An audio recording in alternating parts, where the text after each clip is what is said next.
Aqui estamos em mais uma lição sobre nossos chamados. Sabe, chamados específicos, aos gerais, estamos falando dos específicos. E antes da gente entrar em como se descobre o chamado, eu penso que temos que responder os porquês antes de entrarmos no como e no qual. E eu acho que é muito importante fazermos isso porque vamos ver o que a gente quer abordar aqui. Qual é o meu chamado específico, como eu cumpro ele e como eu o maximizo.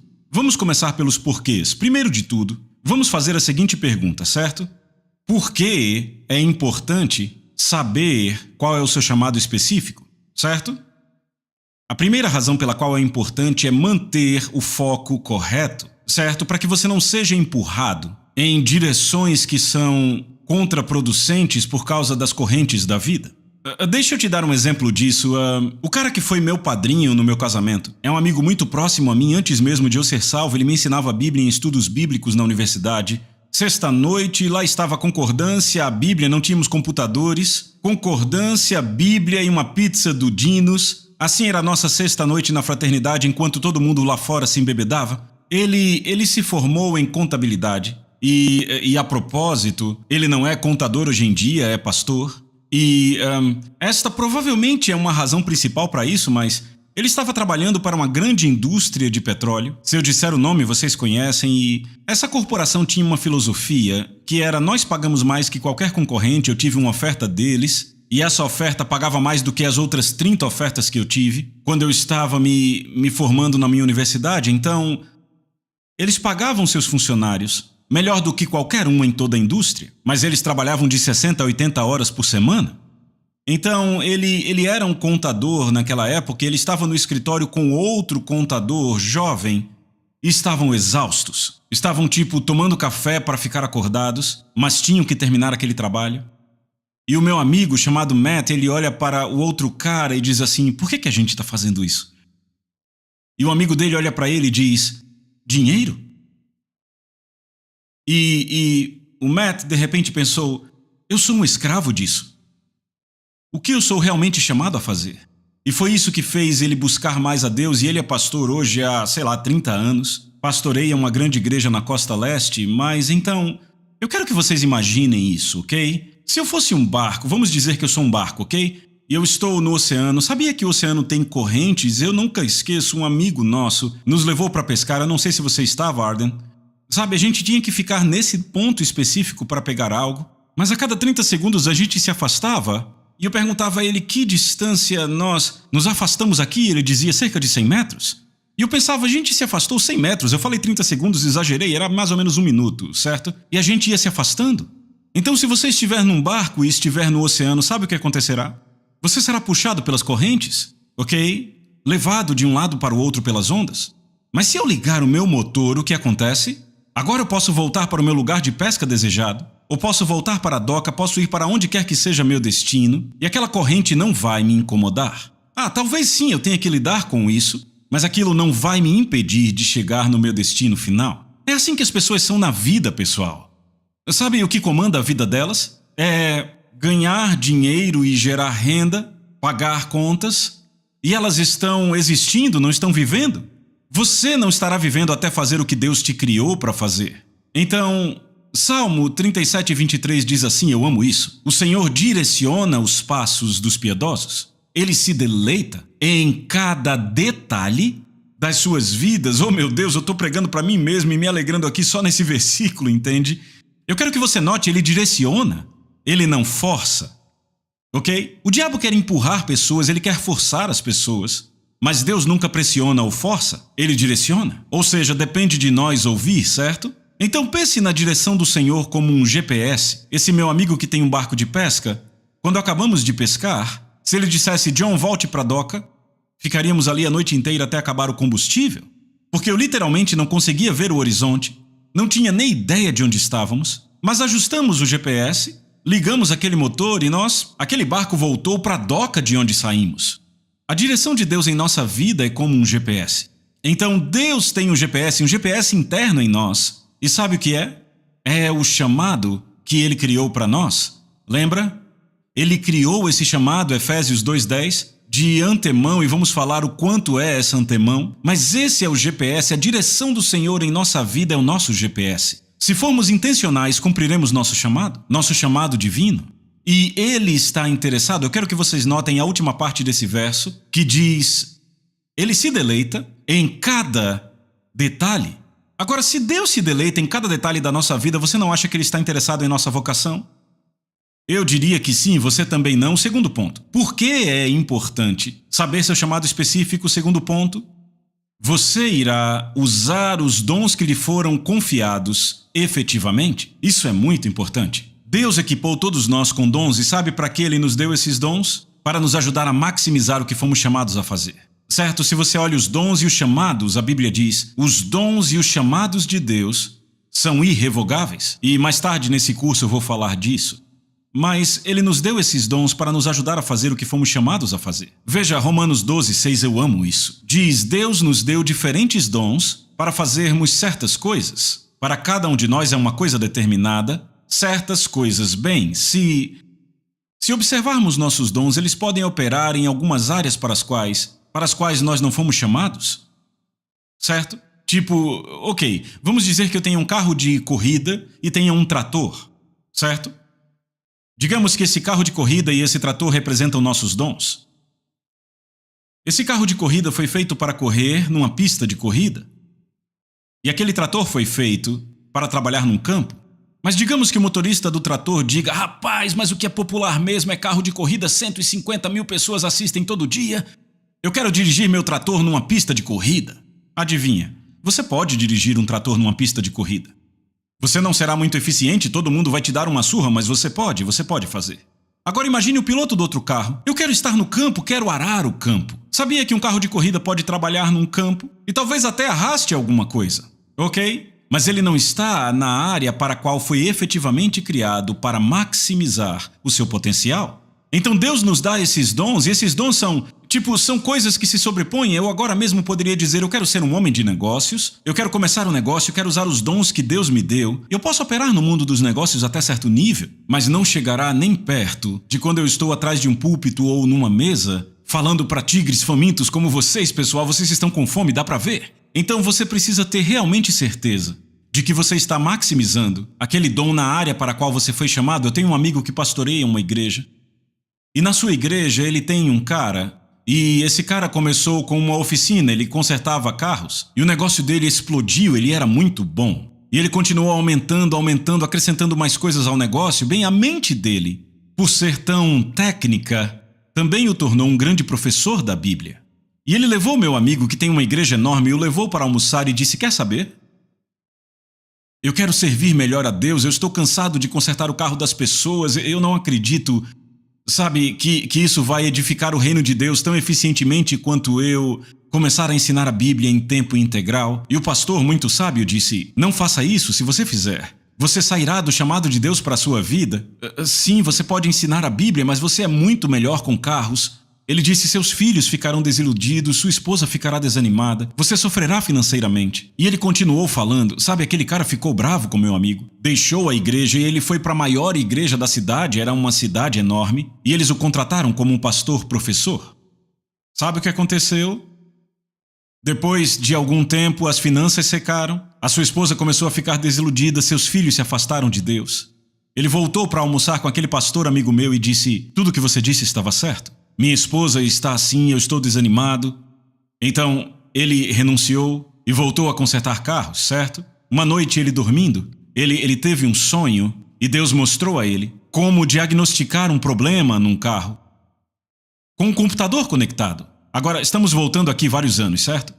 Ele disse, puxa, eu não entendo muito de computadores, mas eu tenho um amigo que entende. Ele ligou para ele e disse, será que eu posso fazer isso? E o amigo disse, sim, isso aqui eu posso? Pode sim. E ele disse, isso aqui, você trabalharia comigo? Então eles inventaram isso, eles surgiram com essa máquina que é capaz de diagnosticar um problema num carro 4 vezes mais rápido do que qualquer coisa que estava no mercado naquela época, alguns anos atrás.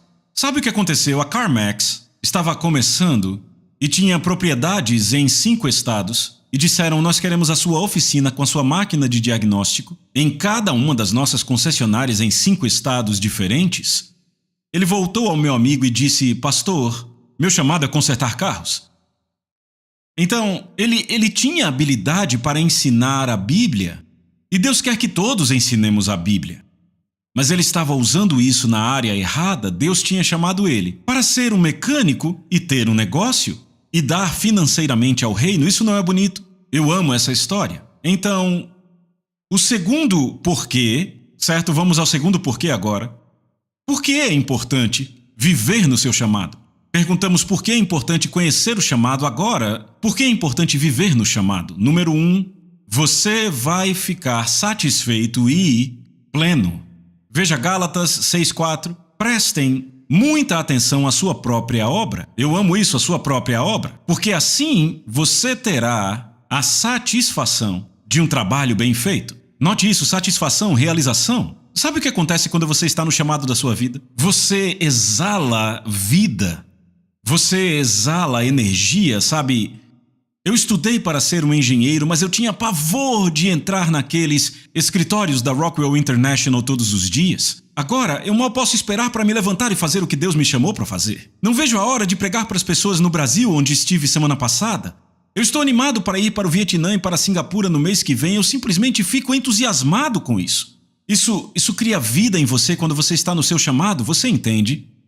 Veja o que ele continua dizendo. E você não precisará se comparar com ninguém mais. Bem, isso nos traz a segunda razão pela qual é importante viver no seu chamado.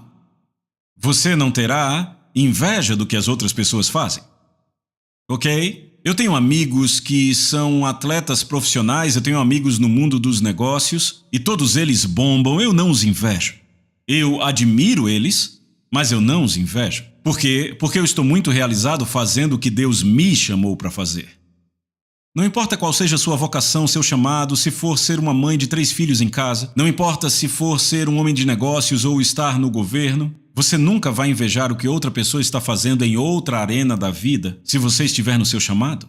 É por isso que você quer, é importante viver no seu chamado. Número 3, por que é importante viver no seu chamado? Você é fortalecido, ok? Ouça o que Jesus disse, ele disse: o meu alimento é fazer a vontade daquele que me enviou, concluir a obra dele. Então, vamos pensar em comida, certo? Ok, pessoal, eu sei que hoje não se faz mais isso, talvez 60 anos atrás fosse comum, mas vamos dizer que estamos cavando valas, ok? Digamos que estou cavando valas para que linhas de esgoto passem pelas casas. Digamos que eu não coma por 7 dias.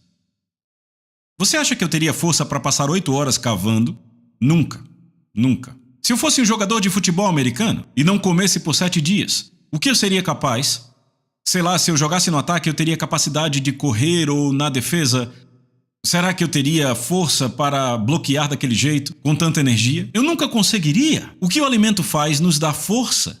Ok, sabe o que mais a comida faz? Nos energiza. Ok, eu sei que muita gente não come certo, e sei que 90% do que temos nos mercados hoje nem mesmo pode ser chamado de alimento.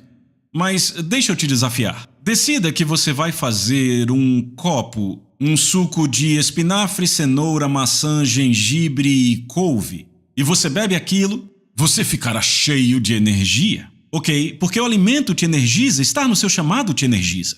Certo? Então veja, Jesus, ele disse: meu alimento é fazer a vontade daquele que me enviou. Olhe para Davi. Davi, em 2 Samuel 11, verso 1, disse: aconteceu na primavera do ano.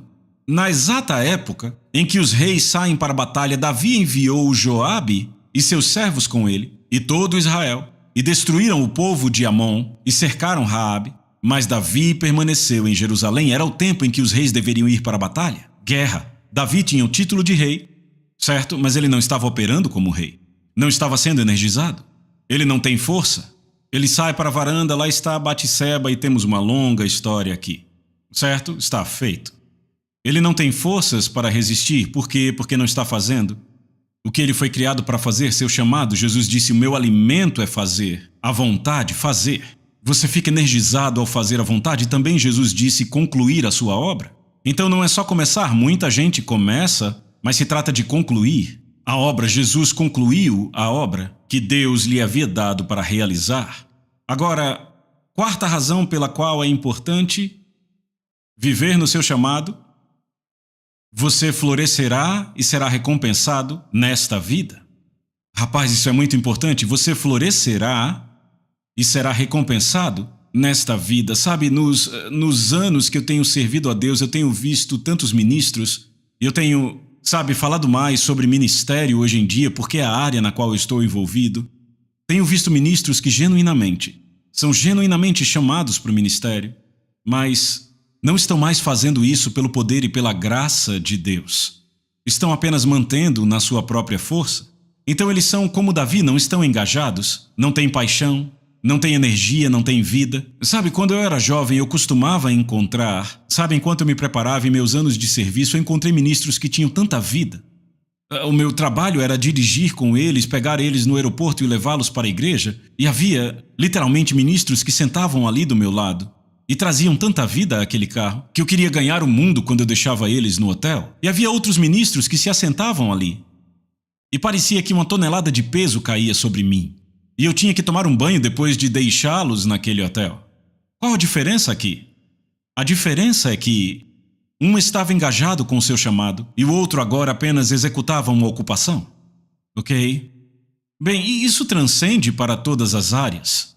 Quando estamos ativamente engajados no que Deus nos chamou para fazer, estamos energizados, florescemos e somos recompensados. Eu vejo ministros energizados e recompensados. Sabe, um dos meus melhores amigos, ele é jogador de golfe profissional. Eu chamo ele de irmão mais novo, ele me chama de irmão mais velho. E ele é da Austrália, e o nome dele é Aaron, e eu me lembro, ele veio há cerca de 15 anos aos Estados Unidos para participar, ele participou do PGA Tour, e nos tornamos bons amigos. Ele me ouviu pregar em Phoenix, Arizona. Ele olhou para a mãe dele e disse, esse cara vai ser mais que um amigo para mim. Começamos uma amizade bem próxima, começamos a conversar por horas, no telefone, horas e horas. Deus pôs no meu coração para discipulá-lo. Quando ele jogou aqui na região de Colorado, ele ficava em nossa casa, e eu lembro que ele perdeu o torneio, ele teve um ano terrível, e ele de fato, naquele ano, era o número 124 na lista geral, e se você fosse 126, você deixava de ser profissional. Então ele estava mal, estava perdendo partidas, e ele perdeu mais uma partida. Eu estava indo ministrar em uma igreja em Oklahoma e depois Las Vegas. Eu disse, por que você não vem comigo? E na primeira igreja em Oklahoma ele foi ministrado, mas na segunda igreja em Las Vegas, era uma conferência, estávamos falando do Espírito Santo. E Deus tocou a vida dele de uma forma profunda naquela conferência. E eu lembro que ele foi impactado, ele ficou com aquela cara de, eu estive na presença de Deus. E eu disse, Deus tocou mesmo você nesse culto, não foi? E ele disse sim. E eu perguntei, ele te disse algo? Ele disse sim, para eu parar de tentar pregar e começar a jogar golfe. Bem, nós fomos jogar golfe algum tempo depois, e ele disse, sabe, John, o que eu estava fazendo? Na época da conferência, você não sabe? Ele disse, eu estava participando dos torneios como algo secundário só para juntar dinheiro. Ele disse, eu estava tentando construir meu ministério. Ele disse, porque eu invejava você. Eu queria fazer o que você estava fazendo. E ele disse, quando eu tive aquele encontro com Deus, ele disse, então eu parei totalmente de tentar construir um ministério e voltei a investir mesmo no golfe. Escute, em 1 ano e meio, ele ganhou o primeiro torneio PGA, e se tornou o número 16 no mundo inteiro. E desde então ele ganhou 3 torneios mundiais. Então, quando você está no seu chamado, buscando o seu chamado, o que acontece? Ok, você é recompensado. Aqui, nesta terra, você floresce e é recompensado. Você entende? Muito bem. Quinta razão. Por que é importante viver o seu chamado? Qual a quinta razão? Você será cheio de alegria. Veja, a alegria é muito importante porque a alegria do Senhor é a nossa força, a alegria é o que nos faz superar as provações, certo? É a força que supera as dificuldades. Bem, se você olhar para o que Paulo disse, ele disse, eu amo vocês, ele disse à igreja de Filipos, eu amo vocês e desejo vê-los, queridos amigos, pois vocês são a minha alegria e a coroa que eu recebo pela minha obra. Paulo está engajado. Ele é chamado para ser um apóstolo para os gentios e os filipenses certamente são parte dessa igreja de gentios. Ele diz, vocês são minha alegria, minha coroa por aquilo que eu faço. Há algo há uma satisfação, uma realização, uma alegria quando você faz o que Deus te chamou para fazer, que simplesmente não pode ser comparada com nada. Eu lembro quando eu estava na universidade, eu jogava um campeonato amador de tênis quando eu estava na Universidade de Purdue, e meu sonho era ser um jogador profissional de tênis. E sabe, eu posso dizer hoje, quando eu era jovem eu costumava pensar, Quão maravilhoso seria jogar em Wimbledon e ganhar? Hoje isso nem importa para mim, porque o Wimbledon nunca me daria a realização que eu recebo vendo a vida das pessoas mudar, e a razão para ter essa realização é porque eu fui criado para fazer isso. Não para ser um André Agassi, certo? Eu fui criado para ser John Bevere, que prega o Evangelho. É isso que acontece, não invejamos outras pessoas, ficamos satisfeitos, somos recompensados nesse mundo. Então há tantas grandes razões para cumprir nosso chamado. Então, isso nos leva ao terceiro ponto, ok? Por que é importante cumprir o nosso chamado tem mais um aspecto. É que seremos recompensados eternamente. E este é provavelmente o mais importante, e é disso que falaremos na próxima lição.